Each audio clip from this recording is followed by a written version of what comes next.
Jack and Jones, two brothers, stumbled along the long road as the blizzard raged. They were very far away from any farm. They had to find some place warm to stay or perish in the cold. The two brothers were relieved to find a bar. They spent their last few dollars on coffee. Almost all of the regulars resumed their conversations as the bartender retrieved the hot beverage. Only one man, a large butcher, couldn't stop staring. The butcher loomed over the two boys and mumbled, "You're looking at me funny?" "We weren't looking at you.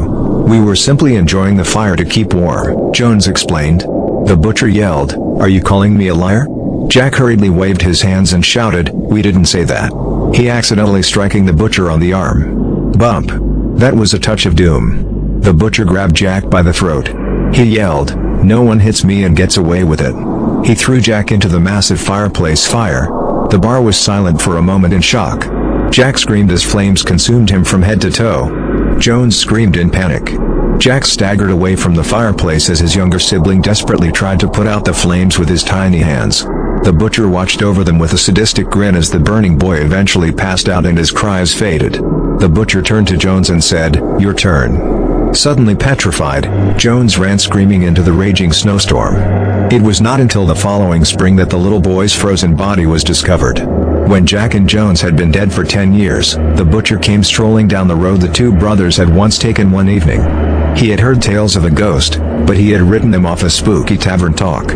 The butcher noticed the silence as he ambled along the road. He heard the heavy paws of an animal in the strange stillness. Scratch, scratch, scratch. It followed his lead, going wherever he went and stopping whenever he did.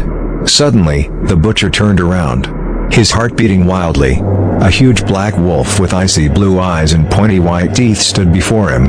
The butcher remembered the first time he had seen those blue eyes, on the face of a young boy who was trying to save his burning brother. There was a low growl from the black wolf, and he moved closer. As the butcher turned to run, he came face to face with a tall figure that was completely engulfed in flames. Blackened and withered by the flames, the boy's hands reached out to the butcher. The butcher screamed in terror and collapsed, blood pouring from his eyes and nose. Before he even hit the floor, he was already dead. The black wolf and the flaming figure continued to appear in the area to annoy and hasten passing travelers.